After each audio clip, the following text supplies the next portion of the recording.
Hi guys, स्वागत है आपका हमारे यूट्यूब चैनल में। क्या आप भी बनना चाहते हैं आईएएस ऑफिसर? तो यहाँ समझे यूपीएससी सिलेबस और exam pattern. How to become IAS in India. UPSC की इस परीक्षा के लिए स्टूडेंट्स की न्यूनतम वर्ष 21 वर्ष है। सामान्य वर्ग के आवेदक अधिकतम 32 वर्ष की उम्र तक 6 बार इस परीक्षा में हिस्सा ले सकते हैं। हम इस वीडियो में जानेंगे परीक्षा के लिए जरूरी सब्जेक्ट सिलेक्शन, आईएएस बनने के लिए एजुकेशन क्लासिफिकेशन, जाने एग्जाम के लिए उम्र सीमा। हर भारतीय युवा का सपना होता है कि वो आईएएस, आईपीएस या आईएफएस अधिकारी बनकर देश की सेवा करे। इसके लिए युवा कई सालों तक तैयारी करते हैं, तब जाकर उनको सफलता हाथ लगती है।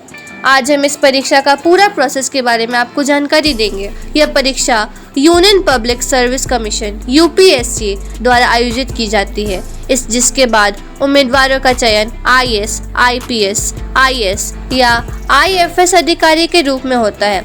लेकिन इन सभी अधिकारियों का काम अलग अलग होता है और उनकी भूमिकाएं भी अलग अलग होती हैं। आइए जानते हैं education qualification. Union public service commission UPSC द्वारा आयोजित सिविल सर्विस परीक्षा सीएससी देने के लिए आवेदक का किसी भी सब्जेक्ट से ग्रेजुएट होना जरूरी है। इस परीक्षा को भारत की सबसे कठिन परीक्षाओं में से एक माना जाता है और इसकी तैयारी करने वाले स्टूडेंट्स को कड़ी मेहनत करनी पड़ती है। एग्जाम के लिए उम्र सीमा। Age limit for CSC. UPSC की इस परीक्षा के लिए स्टूडेंट्स की न्यूनतम वर्ष 21 वर्ष है। सामान्य वर्ग के आवेदक अधिकतम 32 वर्ष की उम्र तक 6 बार इस परीक्षा में हिस्सा ले सकते हैं। वहीं ओबीसी के लिए उम्र सीमा 21 से 35 साल है और इस कैटेगरी के स्टूडेंट्स 9 बार एग्जाम दे सकते हैं। एससी एसटी के लिए उम्र सीमा 31 साल से 37 साल है, जबकि इस कैटेगरी के स्टूडेंट्स को एग्जाम अटेम्प्ट करने की कोई लिमिट नहीं है। साथ ही फिजिकली डिसेबल कैडेट्स के लिए उम्र सीमा 21 से 42 साल है। इस कैटेगरी में जनरल और ओबीसी कैडेट्स 9 बार एग्जाम दे सकते हैं, जबकि एससी एसटी के लिए कोई लिमिट नहीं है। परीक्षा के लिए जरूरी सब्जेक्ट सिलेक्शन। इस परीक्षा के लिए कुल 25 विषयों में से अपना विषय चुनना होता है। सब्जेक्ट सिलेक्ट करते समय ध्यान दें कि विषय वही चुनें जिसमें आपको पढ़ाई करना अच्छा और आसान लगता हो।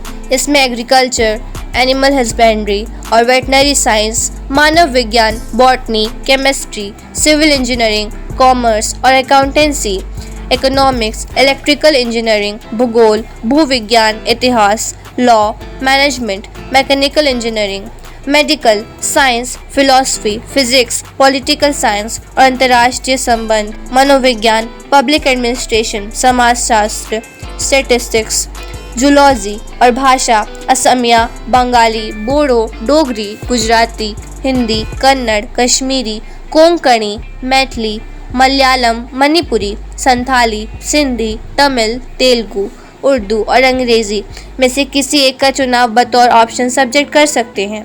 आईएएस बनने के लिए परीक्षा pattern. Exam pattern to become IAS. UPSC exam pass करने के लिए स्टूडेंट्स को 3 स्टेज क्लियर करने पड़ते हैं। इसमें सबसे पहले कैंडिडेट्स को प्रिलिमिनरी एग्जाम पास करना पड़ता है। इसके बाद मेंस एग्जाम देना होता है। फिर पास होने वाले उम्मीदवारों को इंटरव्यू के लिए बुलाया जाता है। प्रीलिम्स एग्जाम में उम्मीदवारों को 2-2 घंटे के 2 पेपर करने होते हैं। पहला पेपर विषय संबंधित होता है, वही दूसरा पेपर सी सेट क्वालिफाइंग होता है और इसमें पास होने के लिए 33% नंबर लाना ज़रूरी है। वही पहले पेपर के नंबर के आधार पर कट ऑफ तैयार किया जाता है और कट ऑफ के अनुसार उम्मीदवार मेंस एग्जाम के लिए चयनित होते हैं। मेंस एग्जाम में कुल 9 पेपर होते हैं, जिनमें 2 क्वालिफाइंग ए और बी और 7 अन्य मेरिट के लिए है। लैंग्वेज आधारित दोनों क्वालिफाइंग पेपर 3-3 घंटे के होते हैं। एक पेपर निबंध का होता है और 3 घंटे में अपनी पसंद के अलग अलग टॉपिक पर 2 निबंध लिखने होते हैं। इसके अलावा जनरल स्टडीज़ के 4 पेपर होते हैं, जिनके लिए 3-3 घंटे का समय मिलता है। आखिर में ऑप्शनल पेपर होता है, जिसमें 2 एग्ज़ाम होते हैं और इसका उम्मीदवार द्वारा चुना जाता है। मेंस एग्ज़ाम की मेरिट लिस्ट में क्वालिफाइंग को छोड़कर सभी पेपर से नंबर शामिल किए जाते हैं। इंटरव्यू। मेंस पास करने वाले उम्मीदवार को एक डिटेल एप्लीकेशन फॉर्म DAF भरना होता है, जिसके आधार पर पर्सनैलिटी टेस्ट होता है। फॉर्म में भरी गई जानकारियों के आधार पर ही इंटरव्यू के दौरान सवाल पूछे जाते हैं। इंटरव्यू में मिले नंबर को जोड़कर मेरिट लिस्ट तैयार किया जाता है और इसी के आधार पर ऑल इंडिया रैंकिंग तय की जाती है। रैंकिंग के आधार पर मिलती है पोस्ट। रैंकिंग का निर्णय अलग अलग category general SC, ST, OBC, EVS के आधार पर तय की जाती है, जिसके अनुसार उन्हें IAS, IPS या IFS रैंक दी जाती है। टॉप की रैंक वालों को IAS मिलता है, लेकिन कई बार टॉप रैंक पाने वालों का रेफरेंस IPS या IRS होता है, तो वहीं निचले रैंक वालों को भी IAS की पोस्ट मिल सकती है। इसके बाद के रैंक वालों को IPS या IFS पोस्ट मिलती है। इसके बाद चयनित उम्मीदवारों को ट्रेनिंग दी जाती है। एक IAS अधिकारी विभिन्न मंत्रालय और प्रशासन के विभागों में नियुक्त किए जाते हैं। कैबिनेट सचिव एक IAS अधिकारी के लिए सबसे वरिष्ठ पद होता है। तो फ्रेंड्स, आपको जानकारी कैसी लगी? ऐसी अन्य जानकारियों के लिए हमारे चैनल को सब्सक्राइब करें एवं वीडियो अच्छा लगा तो इसे लाइक करना ना भूलें। Thanks for watching.